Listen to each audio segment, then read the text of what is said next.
Lots of my accuracy came from my left hand. He uses his right hand for accuracy. Our shared knowledge has taught us a lot. I love James, you should know that. When he plays music, I love him. We are like brothers, and I love him. He's annoying to play in a band with, though, because he'll sometimes play something like. He is the lead guitarist for Metallica, in a band where everyone remembers every scream. Why has Kirk's guitar voice been lost so often for over 40 years? Lars Ulrich attacks like a general in charge of a war. James Hetfield screams rebellion. And Kirk Hammett stays out of the way, letting his music speak for itself. It's funny, but the silence is what makes him impossible to overlook. There will be no sex scandals, drug abuse, or publicity stunts. In a time when a lot of rock stars live off of chaos and noise, Kirk is like a ghost. He watches too many horror movies, collects mummies, and plays solos that sound like they were written by pain. But is that an option? Fate or fate? What made a shy kid from San Francisco the emotional center of a huge business empire? Why does Kirk Hammett still feel like a stranger in his own band after more than 40 years? Come with us as we explore the journey of a haunted soul who lived in a kingdom shaped by huge egos. Early life. Kirk Lee Hammett was born in San Francisco, California, on November 18, 1962. He grew up in a working-class home where the hard parts of life were present in every meal and every sigh after a long shift. His Irish-born father was a trade seaman, and his Filipino-born mother worked part-time in restaurants. Any place that charges by the hour, like a laundromat. Racism wasn't something they were proud of in their small neighborhood home.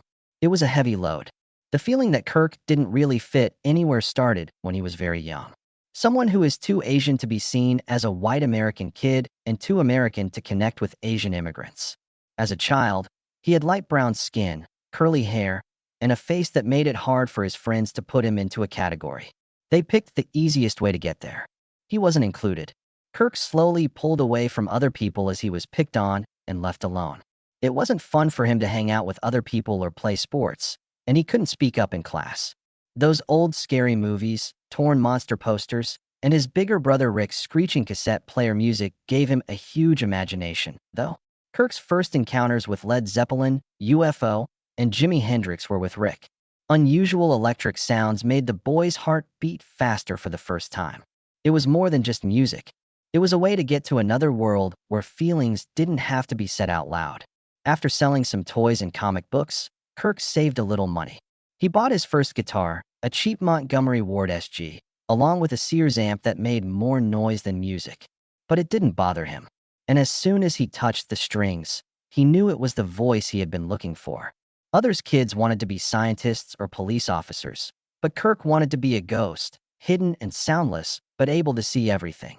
And in a world full of monsters, loud guitars, and thick shadows, an undiscovered talent was being born, and no one knew about it. Now that he was a teenager, Kirk Hammett wasn't the shy kid who hid behind the TV. He was now a young man and always had a guitar in his hand. He practiced until his fingers were rough. He didn't wish to be famous or enjoy expensive shows. Only the music, which Kirk felt he had complete power over, drove him. When Kirk was only 17, he got together with a few friends to start Exodus, a new thrash metal band from the Bay Area. It wasn't a well-known band, and they never put out an official record while Kirk was in them. He learned how to stand his ground on stage with Exodus, how to scream through his guitar while drums pounded and bars were suffocatingly hot and dank from beer. He slowly developed his own style, which is both aggressive and exact. Each note has a dark undertone, even if the sound is fast or short. At the same time, a few hundred miles south, Metallica, another young band, was getting ready to make their first album. However, things were getting tense. Their lead guitarist, Dave Mustaine, was losing control because he was drinking too much, getting violent, and constantly fighting with the other members of the band. Kirk got an odd phone call on April 1st, 1983. Lars Ulrich, the drummer for Metallica, was on the other end. There was no telling Mustaine yet, but they were going to fire him and want Kirk Hammett to take his place. There was no open mic or band meeting, just one offer. "We are recording our first release right now, so fly to New York."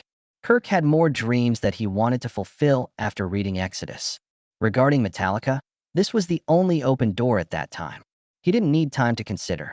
He plugged his guitar into an amp in the Kill 'Em All studio in New York a week later. Once again, a new part of heavy metal history started. It wasn't with a drum beat or a scream, but with a dry, razor-sharp theme. Brighten up. Dave Mustaine was still on a bus when Kirk played his first note for Metallica. Angry and didn't know that he had just been removed. With his strange calm, Kirk Hammett became the person who changed the fate of the best thrash metal band of all time. It was one of the quietest coups in rock history. He didn't express himself. He connected the guitar, fixed the neck, and let the riff do the talking. Kirk Hammett showed he wasn't just a replacement from the first notes of Kill 'Em All in 1983. They didn't know they were missing something until they got him. While Dave Mustaine was hot, shaky, and unstable, Kirk brought something colder, darker, and more unsettling. He played quickly, not to show off. He played to terrorize. Kirk Hammett never had to yell or give talks to make his point in Kill 'Em All or Master of Puppets. With a guitar, a wah pedal, and a mind full of silent scars, he was ready to go. He didn't just play technical solos during Metallica's golden era. They were also sad stories told through sound. For metal fans, the last solo of Fade to Black screams like a suffocated cry, which is a feeling they never thought they needed until they heard it. In Creeping Death, Kirk's guitar leads the crowd like a march into an old execution, which is both horrifying and beautiful. He took away all the flashiness when playing the Unforgiven, playing each note as if he were breathing, alive, and remembering something that could never be taken back. However, Enter Sandman was the band's most popular song and a sign of bigger changes to come. One riff, beginning with a tight palm mute and bursting like a nightmare, made everyone remember Metallica's sound. Still, the guitarist who played that famous solo often felt like he was on the edge. When Kirk played, it was a strange mix of crazy speed and dark feeling. It wasn't like Mustaine or Vai or Satriani where they were trying to show off or race the clock. Kirk's playing was like each note said something without being said. Jimi Hendrix, Michael Schenker, and Eric Clapton were all big influences on his smooth legatos, painful bends, and most of all, the wah-wah pedal that became his trademark. The guitar cried out like a hidden scream every time he pressed it down. It didn't say a word, but it knew exactly how he felt. Along with those notes, though, Kirk never forgot about Cliff Burton's death. Best friend and bandmate Cliff was someone Kirk looked up to the most. Metallica was on tour in Europe in 1986 when he died in a bus accident. Randomly picking bunks was how they did it. Despite winning, he gave Cliff his spot. That bunk was broken when the bus hit it. Cliff was killed right away. After that, Kirk Hammett never again slept well on tour. The crash wasn't something he talked about very often.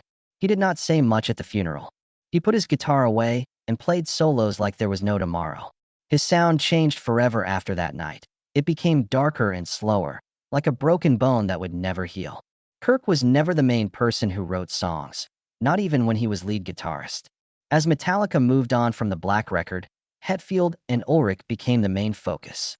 The words and songs were written by them, and they had the final say on how the music should sound. Even though Kirk Hammett was the lead guitarist, he slowly stopped being asked to make music and started being given parts to play. He still got the grade. He still played fiery leads. However, he barely had a voice in the studio or meeting rooms. He didn't have the skills, but he didn't fight for them. Metallica changed into a group with 2 loud singers and 1 quiet one. It was always Kirk who was last in line. They are ready to write a solo when asked, but they don't get the chance to build a song very often. Over time, that hurt his artistic role, even though his talent and soul were still at their best. 2014 was the worst year. Over 250 riffs that Kirk had written over the years were on his phone, which he lost. He called it his personal treasure chest for the next album. He didn't just lose data, though. He also lost his last chance to be creative again. When they went into the studio to work on Hardwired or to Self-Destruct, they didn't have much more to offer. The structure of the album had already been built by Hetfield and Ulrich. Kirk brought something, but it wasn't used. It came out, but his name wasn't really on the list of people who wrote the song. In a band that used to say that every member is important, Kirk's silence wasn't just a side trait. It was used as an excuse to push him away from the group's center. Critics call him the silent soul of Metallica, which could be a compliment or a polite way of saying he doesn't fit. Kirk told someone, "I don't like to argue. I just want to play guitar," when asked why he didn't fight harder for a voice in the band. At first listen, it sounds like a calm artist's motto, but pay close attention.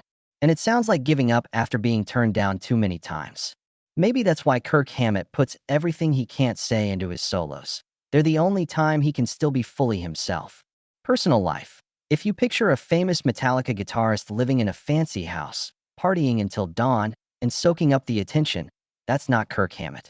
He goes to another world, a cold, quiet place full of mummies, evil dolls, and old horror movies, when the stage lights go out and the guitar stops playing. Kirk does not enjoy gatherings. He is afraid of group situations. He hates going to war. Most of all, he just wants to be left alone. While Metallica toured the world for years, other band members would relax with loud backstage pranks and booze, but Kirk would stay in his hotel room and watch old movies, draw, or just hold his guitar in the dark. What other people think is weird, they see as holy. His collection of movie posters, wax figures, monster masks, and fake skulls is one of the biggest in the world. He used to be in charge of the It's Alive art show, which was a place where people talked about their obsessions from a youth filled with abandonment, loneliness, and ghosts. But Kirk did more than just gather scary pictures. They had him live with them. Perhaps that was the only way for him to talk about his fears without risking being hurt. Someone told Kirk years after Cliff Burton's death, "I'm not sure Kirk ever got over it." Without changing anything, he just let it live inside him. Keith Hammett has been married twice. In 1987, right after Master of Puppets, Metallica went viral, and that's when he married his first wife, Rebecca Hammett. But they quietly split up 3 years later. No kids, and no public talking about it. That could have been the first sign that Kirk Hammett, who was sensitive and odd, would never quite fit in with real life. Loving someone was like music to him. It was always beautiful, but it wasn't always meant to last. In 1998, he married Lonnie Hammett, a woman who wasn't in show business. Away from the public eye, they lived in peace. 2 boys were born to them together. Fans who saw Kirk holding his kids backstage said it was one of the few times the quiet artist really smiled. Families were what Kirk called my only peace for a long time. But some wars end quietly, and not all of them end with a bang. It's unclear when the problems in their marriage first appeared. It could have been the constant traveling. It's possible that Kirk was living in his own head more and more. He didn't deceive. He wasn't destructive. He slowly stopped being in the relationship, as he did with everyone else. In 2022, they got a divorce in private. Not a single headline or comment. Not a single person spoke up, and no one was really shocked. Kirk's guitar probably felt it the most. He wrote songs that were never made public. Sometimes he only shows how he feels when the wah-wah pedal cries in the middle of the night. Not a crowd, and no lights on stage. He and the ghosts he knew were there.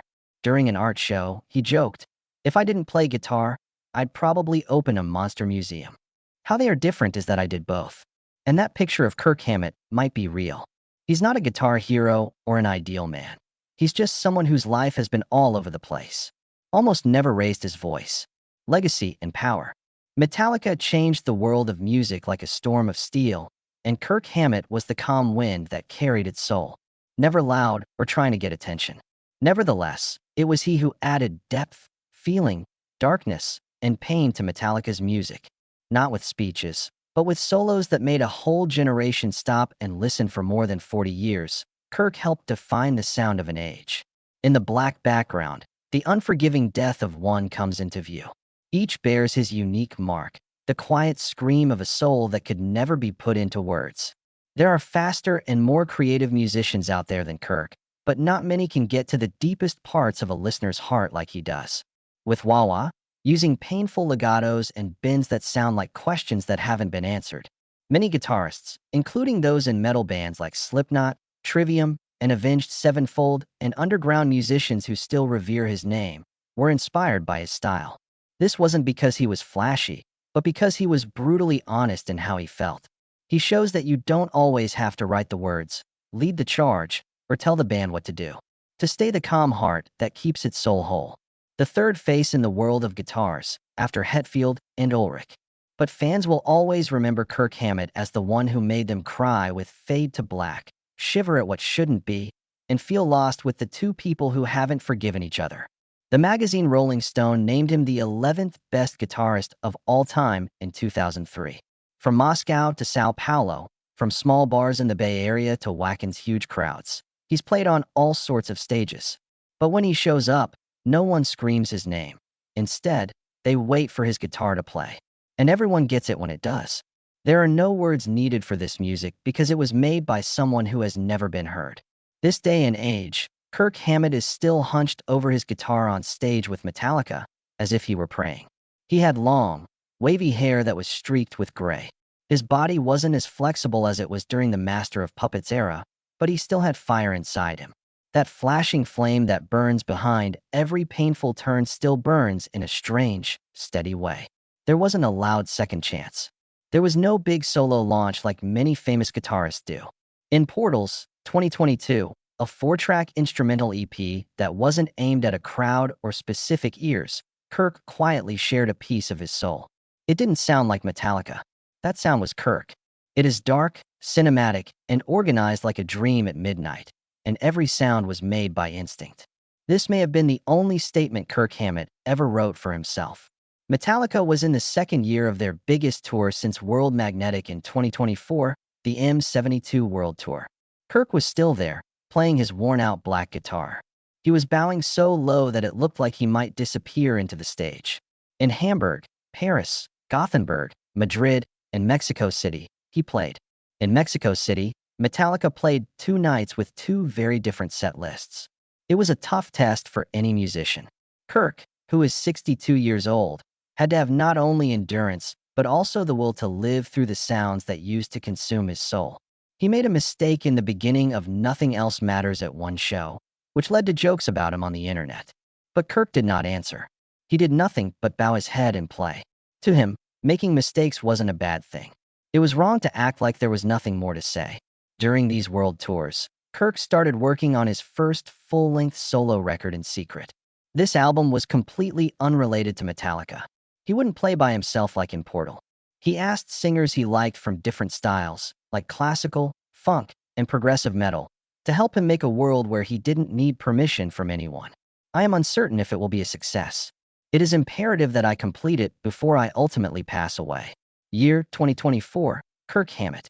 One of the few honest statements from a man who had spent his whole life choosing to be quiet. And he didn't just write it down, he kept it. Kirk spent all of 2024 working hard on the collection, Kirk Hammett, a photo book about his 40-year-long guitar collection. He didn't do it to show off, but to respect the past, with every worn fret, cracked piece of wood, and forgotten name. The book had one message and came out in early 2025 from Gibson Publishing. The pictures in it were taken by Ross Halfin. I'm not very talkative. The guitars speak for me. And these are the ones that have spoken for me my whole life. Beyond music remains the man who lives with darkness, literally. He continues to attend horror film events, curate It's Alive, write books on cult cinema, open monster archives, and support young B-horror filmmakers.